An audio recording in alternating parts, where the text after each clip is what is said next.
प्यारा मोर और उसके जादुई बच्चे। रंगों भरी कहानी। बहुत समय पहले एक खूबसूरत चमकता हुआ जंगल था जिसे सब रंगों का जंगल कहते थे। इस जंगल की खास बात यह थी कि यहाँ हर पेड़, हर पत्ती, हर फूल और हर जानवर में एक खास रोशनी थी।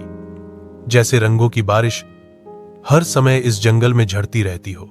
उसी जंगल के बीचों बीच एक पहाड़ी के ऊपर एक प्यारा सा मोर रहता था जिसका नाम था रंगो। रंगो का शरीर नीला, हरा, सुनहरा और बैंगनी रोशनी में चमकता था। जब वह अपना पंख खोलता तो लगता जैसे आसमान पर 7 रंग उतर आए हों। जंगल के सब जानवर उसे बहुत पसंद करते थे। रंगो के 2 छोटे बच्चे थे, मुन्नो और चुन्नो। दोनों मोर के बच्चे बहुत खूबसूरत थे, मगर अभी उनके पर छोटे थे और वो अपने बाबा की तरह उड़ नहीं सकते थे। मगर एक बात जरूर थी, दोनों बच्चों के अंदर एक जादुई ताकत थी जिसका राज अभी किसी को नहीं मालूम था। जंगल का परसुकून दिन। एक दिन रंगो अपने बच्चों को लेकर जंगल की सैर को निकला। सूरज हल्के हल्के झलक रहा था, हवा में फूलों की खुशबू थी और पेड़ों के पत्तों पर सुनहरी रोशनी नाच रही थी। मन्नू ने खुशी से चीख कर कहा, बाबा, आज तो जंगल बहुत ज्यादा चमक रहा है। रंगू मुस्कुराया, हाँ बेटा, यह जंगल तभी सबसे खूबसूरत लगता है जब हम खुश होते हैं। जंगल हमारा हाल जान लेता है। जंगल में खतरा थोड़ा आगे बढ़ते हुए अचानक जंगल में एक धीमी सी गड़गड़ाहट सुनाई दी। जमीन हिलने लगी। चिन्नू डरकर अपने बाबा के पीछे छिप गया। पेड़ों के पीछे से एक काला धुआं उठा। फिर धुएं में से एक बड़ा काला भेड़िया निकला। उसकी आंखों में लाल रोशनी चमक रही थी। वह भूखा था और खतरनाक भी।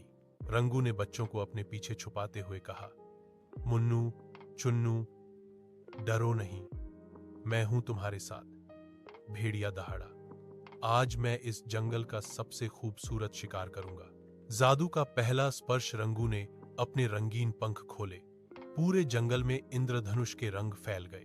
भेड़िया कुछ पल के लिए रुक गया, जैसे रंगों ने उसकी आंखों को चकाचौंध कर दिया हो, लेकिन वह फिर से गुर्राया और आगे बढ़ा। उसी समय अचानक मन्नू और चन्नू के शरीर से नन्ही नन्ही रोशनियों के दायरे निकलने लगे। दोनों बच्चे हैरान थे। उन्हें खुद भी नहीं पता था कि उनमें यह ताकत है।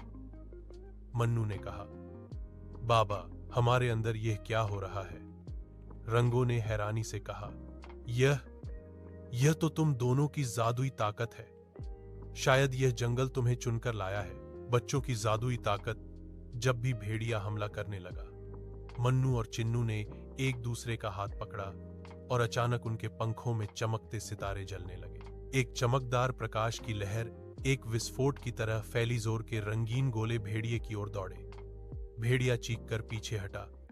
उसकी लाल आंखों की रोशनी मंद पड़ने लगी। एक और गोला आया, फिर दूसरा, फिर तीसरा। भेड़िया घबराकर बोला, यह कैसा जादू है? मैं इसके आगे नहीं रुक सकता। और वह दौड़ता हुआ जंगल से बाहर निकल गया। जंगल की जान बच गई। जंगल का हर जानवर छिपकर यह मंजर देख रहा था। जैसे ही भेड़िया भागा, सब जानवर तालियां बजाने लगे। हाथी ने सूंड ऊपर उठाई, बंदर उछलने लगे, खरगोश नाचने लगे। सबने मिलकर कहा, मन्नू और चन्नू जिंदाबाद, जंगल के हीरो। रंगों ने अपने बच्चों को गले लगा लिया। आज तुमने न केवल अपनी जान बचाई बल्कि पूरे जंगल की हिफाजत की। मैं तुम दोनों पर फक्र करता हूं। जंगल का जश्न रात को पूरे जंगल में मनाया गया। पेड़ों के ऊपर जुगनुओं की रोशनी ऐसे जल रही थी जैसे आसमान जमीन पर उतर आया हो। मन्नू और चिन्नू के सम्मान में एक बहासा रंगों का पंख फव्वारा रोशन किया गया जो आसमान में इंद्रधनुष बनाता था। रंगों ने कहा, बच्चों, हमेशा याद रखो, ताकत खूबसूरत तब बनती है जब उसे दूसरों की मदद के लिए इस्तेमाल किया जाए। मन्नू और चिन्नू ने सर हिलाया। बाबा, हम वादा करते हैं, हम हमेशा इस जंगल के रक्षक रहेंगे। कहानी का संदेश, रंग सुंदरता नहीं, ताकत भी है। बहादुरी उम्र नहीं देखती। अपने अंदर छिपी क्षमताओं पर यकीन रखो। दूसरों की हिफाजत सबसे बड़ी नेकी है।